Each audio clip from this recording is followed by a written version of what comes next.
On air, online, on digital, and the ABC Listen app. Helen Shield with Your Afternoon on ABC Radio Hobart and ABC Northern Tasmania.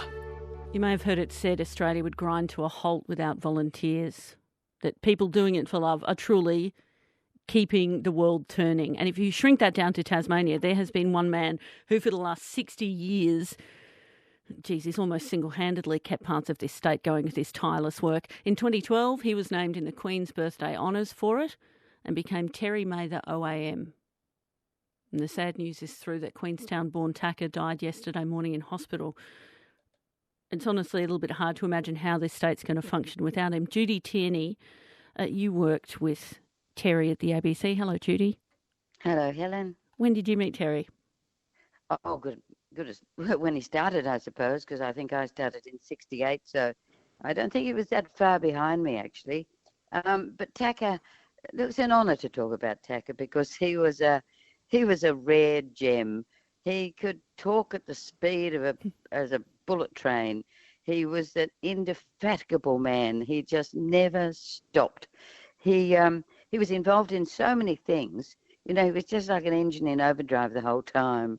But he was such a lovable character and always called Tacker the Yacker in the office. And you always knew where he was because he was talking. Mm-hmm. And look, was he someone whose opinion you struggled to know about things? No, he was really open about stuff. I mean, he was very open about his family. He was, he went through an enormous amount of pain after his absolutely darling wife Pauline died, and when his grandson Logan was born, not all that long ago, he was so bright-eyed. He could not believe that he was finally a grandfather, and he walked around with his tummy puffed out, and he was chest puffed out as well because he was so thrilled that he'd become a grandfather. Look, he was a rare critter, really, Tacker, and he got involved in so many things, as you identified earlier, Helen. He was not only did he get so involved with the ABC Giving Tree, which was started originally by Paul Davies at the ABC, followed on by Rick Patterson. He would get everybody together and he'd travel around the state. He'd walk for miles. He'd wear his shoes out, anything to raise a bob or two. If you've put a dollar in a bucket for the ABC Giving Tree, you've probably met Terry, even if you didn't realise it. Well, he would have thanked them profusely, I can tell you, because he was just a wonderful character. Look, I'm so sad about Tacker going. It's a very, very, very sad day for, I think, the ABC family, because he was just sort of part of it. You just have to say sometimes, Tacker, just stop talking for a minute while I just finish this, will you?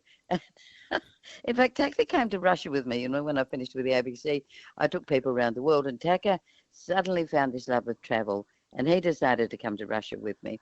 And he'd disappear all the time, and I couldn't find him, and he'd be hiding behind some sort of notable monument. Always he'd found the ice cream van. I'd be calling out, Tacker, where the hell are you?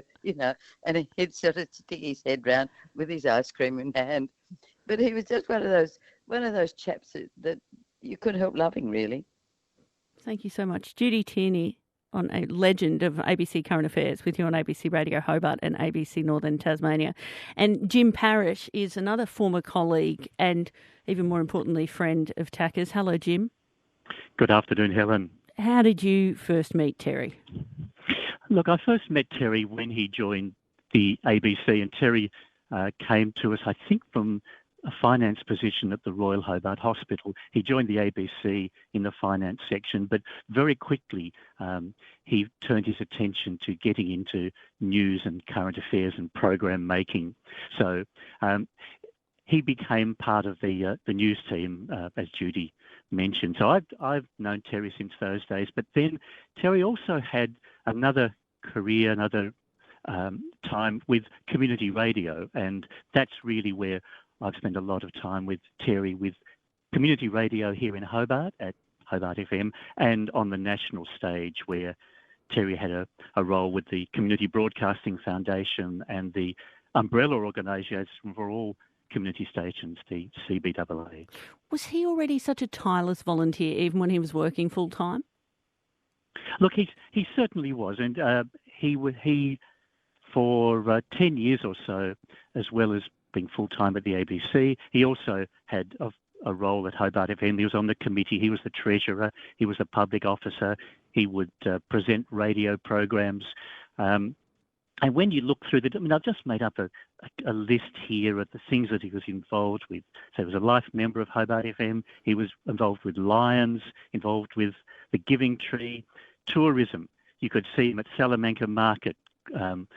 You could see him at the airport greeting visitors, cruise boats. He loved getting down on the wharf and talking to cruise boat people as they got off. He was on the committee of the Alma's Activity Centre in Bellerive. He was involved in the racing industry, a proud recipient, as Judy said, of the OAM, and he loved Government House functions and going to Canberra for national OAM functions. He loved his travel, and when he went to Ireland, let me assure you, he did not need to kiss the Blarney Stone on that trip. A vast circle of friends, and if you spent time with Terry, you went to a cafe for a quick coffee, you'd have a conversation with Terry, and every second or third person would stop because they would know Terry and Terry would know them. And you'd say, how do you know them? Oh, I know them through such and such. Talking. So many times he'd drop into our house for a coffee. I can only stay for 5 minutes. He'd talk.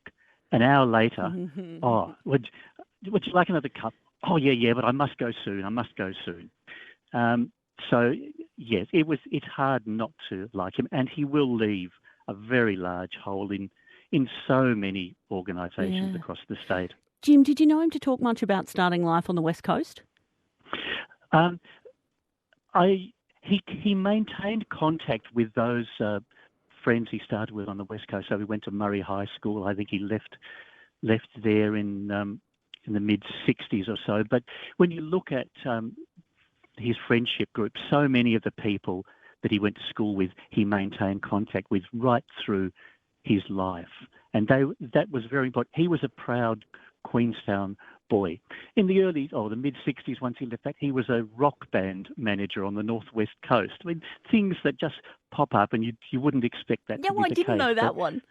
Yeah, he managed a rock band there. So there's just so many, and so many of us will have our Terry stories and our Terry memories. But yes, it is a shock to wake up and find someone who's been with you forever and you just expect they'll be there forever is no longer with you. And we are all going to need to step up, inspired by him and because of the gap he'll leave. Yes, that's right. And it's probably only when a person like that is not in those organisations that you realise the value that he brought to those organisations. Jim, thank you so much. I really appreciate you saying a few words this afternoon. Jim Parrish, who was a former ABC colleague and a friend of Terry Mather, OAM, Vale Tacker, who died yesterday morning. And Glenn, you knew Terry, did you? I knew Terry Tacker, the Yakka, OAM, and I'd known him since I was about 14. Right. Where did you meet? Well, we're both from Queenstown. Excellent. And I organise a West Coast catch-up luncheon at a particular pub in North Hobart once every couple of months. And Tacker was at the last one, and he won't be at the next one. What should we picture you and Tacker at 14 getting up to in Queenstown?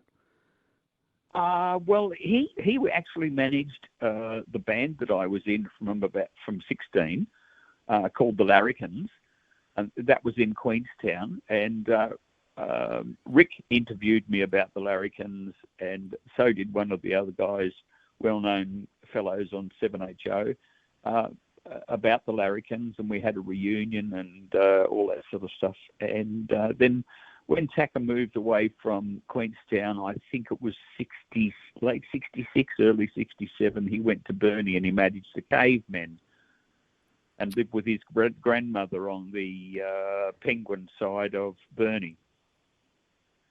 It had tendrils into so many industries in Tasmania. Oh, look, he was like pepper and salt. He was in everything.